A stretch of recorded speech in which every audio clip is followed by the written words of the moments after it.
Undertale was released over 10 years ago in 2015 by a solo indie developer who made the game practically all by himself. But not just the game, the soundtrack also, which has over 100 songs in it.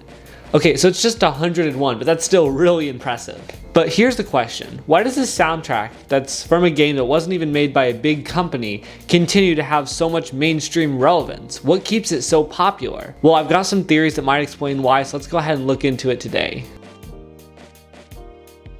So one of the first things that I think really helps the music with its relevance is it's just really good. Wow, crazy insight, I know. Well, let me be a bit more specific with it. It's really good at what it was made to do, being background music. If you've ever been on a video sharing app like Instagram or TikTok or YouTube before, and don't lie to me, you're on it right now. You've probably heard the background music in some of the videos, like this song.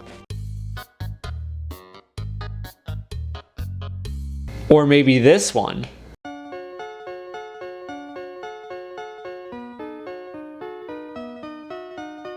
These songs are nearly inescapable in like any kind of video that you end up watching. They're always somewhere in there in background music. And as you listen to them, you hear that they are exactly what you would want in background music. They're interesting enough and have enough changes going on that's still interesting to listen to, but it's not so much that it's trying to take the focal spot of whatever is going on beside it. A lot of people might think classical music would be good for background music, but a lot of the time it was made to be purely listened to. So it might start off slow, but then it crescendos into something way bigger, way more attention demanding than what you want for just a little short video or something. And it makes sense that people would want to use this background music in their videos when the game first came out, because this big trendy game that's blowing up, you hear the background music in it, you recognize it from it, and then there's a bit more of a connection to the video you're watching. And not only that, it can help the creator who's using these songs as background music have sort of a consistent theme, because all the songs in Undertale kind of have these synthy sounds that come together, and if you're just picking from the album, you'll have that consistent theme within your own videos to choose from as well. But why do we still see it getting used so much today? Well, I think that has to do with the initial use of it. See, when Undertale was first released, it was huge. I mean, it's still huge now, but especially at that time, so everyone was starting to use it. But then what ends up happening is that people who want to make more videos and see that Undertale gets used as background music, they'll go, okay, I guess this is just the songs that we use. And then they start using it, and then it keeps going on, which is where we get to today. It's sort of just become the standard move to use Undertale music as your background music in videos. And that kind of leads to one of my other theories of why it's continued to remain so big, is that it's familiar to us, and we like things that are familiar to us. Think about it like this. Have you ever been listening to an album and maybe one or two songs kind of stand out to you on your first time, but the rest are just kind of okay and forgettable? But for some reason you go back and you keep listening to it. It's like every time that you listen to it, get a bit more familiar with the songs, you start to find ones that you like more and more. Eventually to the point where you might even have like the whole album have some of your favorite songs, and even if you don't like them as much, you still can appreciate them for what they do. I think that same kind of idea also plays into what made Undertale so popular, because you hear a couple of the songs, they all kind of have the same synthy sound to them, and then you hear other ones from the game as well, and you go, oh, I recognize this, and I remember it, and I kind of like it. And the fact that while it is copyrighted, you won't get absolutely smited for using it in your music videos, unlike you would if you were trying to use Nintendo. Sorry about that. So that's sort of the social reason of why Undertale music has remained so big, but what's the musical side? Let's go ahead and look into that. Well, like I sort of mentioned before, the sounds that they use is so particular to the Undertale sound, but also has this retro sound that goes along with it. It kind of helps create a almost nostalgia sense for the people who might have grown up playing games that have that same kind of synthy sound to it. But it sounds a lot better than those synthy games because they can actually have full instruments and not just a little 8-bit drive. Compare it to some kind of games that have like the orchestral soundtracks. Yeah, they might sound great in the context of the game, but they're not really doing that much to separate themselves from something like classical music. But when you hear an Undertale song, you know pretty much exactly that it is from that game. And there's one other piece of the musical side that we'll get into that really helps separate Undertale from every other game soundtrack out there.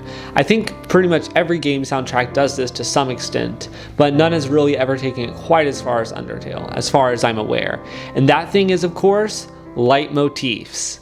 Okay, so what is that exactly? Alright, so here's the official definition on what a leitmotif is. An associated melodic phrase or figure that accompanies the reappearance of an idea, person, or situation, especially in musical drama. So what does that mean in terms that we actually understand? Well, it's basically like a short little phrase, think maybe like 6 to 12 notes, like something pretty short, that you can reuse into different parts of the music to continue the same sort of theme. Here's a pretty popular leitmotif you might recognize from Star Wars.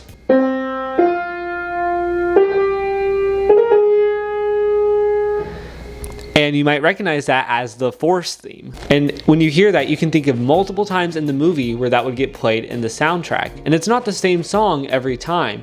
It uses it to tell different parts of the story. So when you hear that little melodic phrase, you think of the Force. And Undertale does this so masterfully in all of its songs. All of them have little pieces to connect. And as you listen through and start to kind of piece these together, it becomes like an audio Easter egg hunt to hear how these parts are connected. And then they can almost tell a story of themselves. Like, for example, here's one that I noticed recently. So there's two characters in the game. There's a goat mom and a goat dad. They end up getting divorced, and they each have their own themes that goes along with it. When you first meet the goat mom, she just has her normal theme, you know, nothing to really think about it like that. But later on in the game, towards the end, when you finally meet the goat dad, you notice that he has themes of his own song, of course, and his wife's song.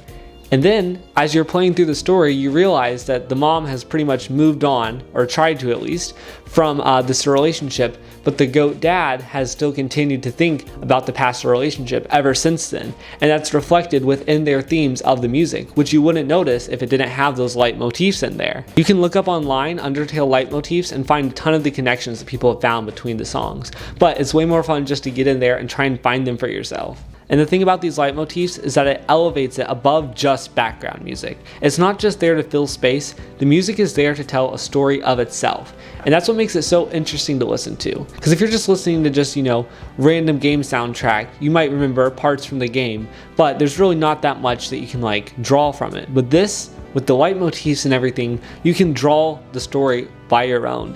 You can see, well, why did they use this particular piece right here? And try and come up with connections on your own. And keeping this in mind, this is what really helps elevate Undertale's music to be more than just background music, and what's helped keep it so relevant. From the leitmotifs that it uses to the retro sound that gives it that iconic feeling to it, and being used in tons in background music, it's really helped give it a life of its own. Oh, and there's one other thing that I think has really helped keep Undertale's music going. The memes!